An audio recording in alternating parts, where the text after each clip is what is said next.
Hello, everyone. Welcome to another episode of Winner's Circle. With me today, I have the winners from the 2025 Muskoka Open and 2025 Christie Lake Spring Fling.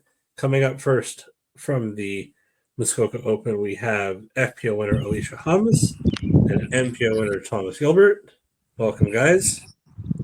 Thanks for having us. Thank you. Hi. And then from the Christie Lake Spring Fling, we have FPO winner Colleen McInnes and MPO winner Zanini.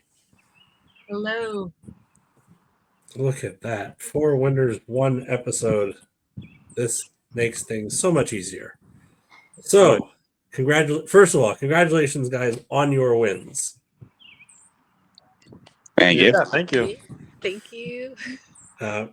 I saw in the pictures from the Muskoka Open, you got nice little, those like plushies. Yeah, little plush wolf. I think pups, and then some of the divisions got some like full on wolf mamas and papas. Oh, that's cool. Yeah. What do they have for you and Cam Colleen at the Spring Fling? Didn't really see the trophies. We got a beautiful poster, but they did make a owl that's like mounted that they're putting everyone's name on. I guess that's going in the marina. So nice. That's cool. That's cool. Every year. Mm-hmm. It sounds like what Jeff and Kara are trying to do with the I guess hole 1T at Albion.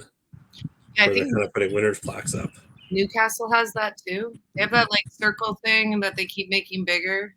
Oh yeah, cool. the bullseye. Yeah. Seems like something that's starting to catch on. I like the idea behind it. It's very nice. A theme of posters this year, so we all might get a few posters put on our walls. Hopefully, we all get a few. For sure. So we'll start with Muskoka because that was 2 weeks ago now. I know that I was in Guelph that Saturday and it was windier than all heck. How are the conditions up in Muskoka? I'll start with Thomas. Oh man, Saturday was interesting. It was more just like get through both rounds, just try to survive and see what you can do on Sunday. It was got a whole mix of weather. We started off with just cold and rainy, turned into a bit of hail in the middle of the round, then some snow, and just gusting breeze the entire time. And yeah, it was more just about staying warm, staying dry, and trying to scrap as many birdies together as you could and without taking any bogeys. And it was tough. It was definitely a grind the first day. And then luckily the weather kind of brightened up the second day, a little bit more scoring conditions. You find it the same, Alicia? Yeah, Thomas said it best. Survive Saturday just so you could play on Sunday. For the first time after a disc golf round, the middle of my back hurt from being hunched under my umbrella, like trying to find discs all day Saturday. And if you were hunched over, it must mean Alex must have been having big back problems. We couldn't even walk. No. Based on what I can see on PDJ, Thomas, looks like you and Calvin must have gone to a playoff. Yes, yeah, went to a playoff. We both kind of like had our ups and downs during the final round.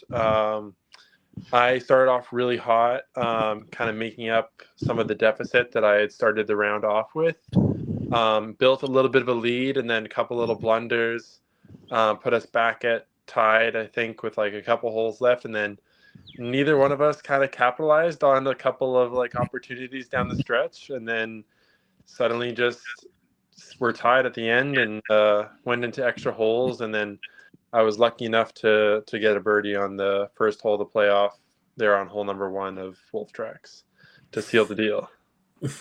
So at least you finished it off quickly. Yeah, I know. We were all tired after the long day, and I know everyone had a long drive back home afterwards as well.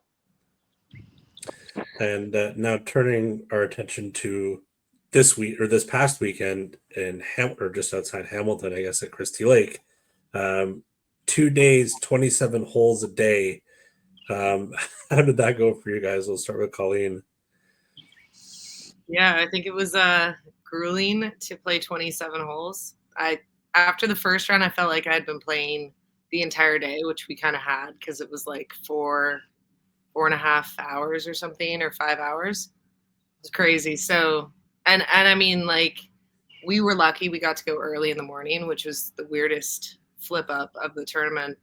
They had all the amateurs going later, and I think that threw everyone off a little bit. It was just weird to have it flipped like that.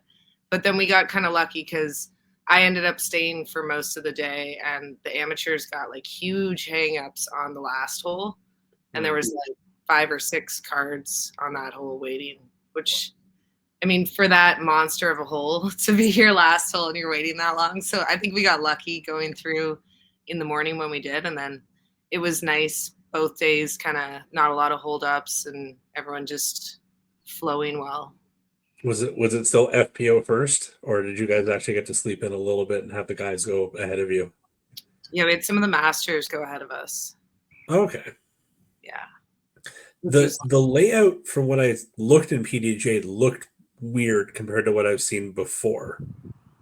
Like, because in years past, I know they've done like the extra holes first, and then you kind of start on the back. But this looked kind of jumbled from what I saw. Can you take me through that a little bit? I mean, it looked weird at first when I was looking at the map of the layout. I'm like, why are we playing one hole and then walking like all the way to 10 to play? But then, like, the more you played it, it actually made a lot more sense, and it flowed really, really well. So I didn't mind actually like finishing on the 10 holes because they were all spaced out and laid out really, really well. So they did a good job actually. And I said you had quite the battle going on between you and James, and I think there was someone else that was in there, at least from day one. And Ezra. He's starting out day 2 all tied for the lead. And he kind of fell off, but looks like you just took it down by 2 in the end.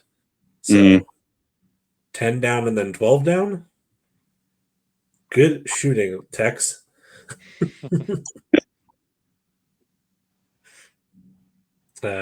Any holes kind of stick out to you as being really difficult or easy in some cases? I'm sorry, I can't hear you very well. My phone is not like projecting the sound very well right now, and my headphones are dead. So sorry, Colleen, were there any holes that kind of stuck out to you? Easy, hard, either way? Yeah, there was the last hole was really hard. I did really well on it. I can't say I did really well on it when I practiced it, but I did get, across, like, good drive across and then onto the island to have a putt both rounds. But that hole, I thought actually having the extra holes was particularly hard. I know one of the things you think about is like what courses you're playing and how much practice you have there. And like I played Christie a million times and it hasn't changed in the 10 years I've played there. So going and playing temp holes at the end was a bit nerve-wracking for me because I know the course inside and out, and then going to those was like, but it was good because it was an equalizer of nobody really had the practice to go do them before Friday. So it wasn't like, anyone had an advantage there, which was also nice in another sense, but as a local, that kind of sucked. So that was funny. But I think those gave me a challenge, and my nemesis hole that tournament was 13. I just kept going, soldier golf back and forth, like the left and right on that tunnel shot, and it was punishing, especially the second round. That was my only double bogey the whole tournament. That hole does tend to do that. Yeah. Yeah. Alicia and Thomas, were there any new holes that came up for this tournament compared to previous years that you've been up at Wolf Tracks or at that course? Sorry, I apologize. They did have their temp holes at the beginning again that were similar to the temp holes from Provincials a couple years ago. The one double island hole was pretty memorable a few years back.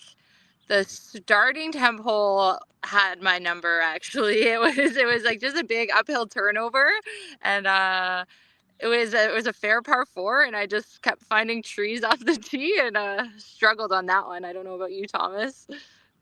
Yeah, I struggled in a funny way. I threw a roller that ended up like hitting Spencer's truck and had to play like from underneath the truck, and it was a little bit awkward, but luckily was able to navigate the hole pretty well most of the rounds.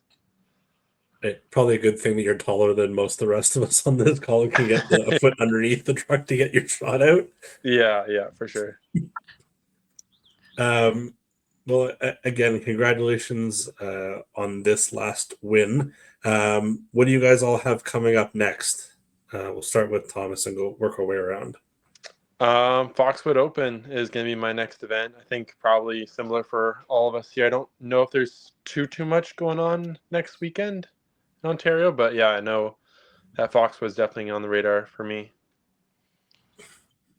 Yeah. Alicia? Status quo Foxwood for me in 2 weeks. Shameless plug, I'm out on Twin Stacks Golf Course. So next weekend is the install of that course. So we have 6 baskets in as of this evening. Yeah. So exciting. Well, that's great to hear. Colleen? I'm going to Black Fly this year. We're going up there. We haven't gone in a few years because of Foxwood, and going to that every year. But this year we're going to D-Up as well. So we're going to go to Black Fly and then just make our way over there throughout the week and then go practice. So it'll be Nice.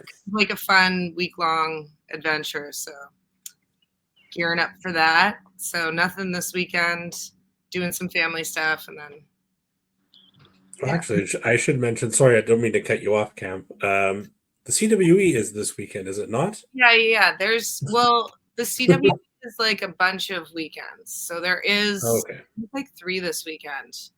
But yeah, find your local Native women's event and go to that. I think there's one at Brawny, and I want to say, I know it's Mindy Peterborough, maybe that's this weekend. And I think Barry's is like randomly, there's a Wednesday one next week or something. Okay. For coming up. So with that, like the whole Masters thing that you're doing these weekday tournaments. So. At this point, I don't know if it's going to be in Barrie, considering I believe that course is still closed. No, I think they're doing I know they're doing some cleanup and stuff, but well, they were doing one at Newcastle, but they were going to do one at Sandy Hollow, so probably not there. And sorry, Cam, I didn't mean to cut you off there. What I assume Foxwood is your next one, or are you venturing with Colleen out to Black Fly?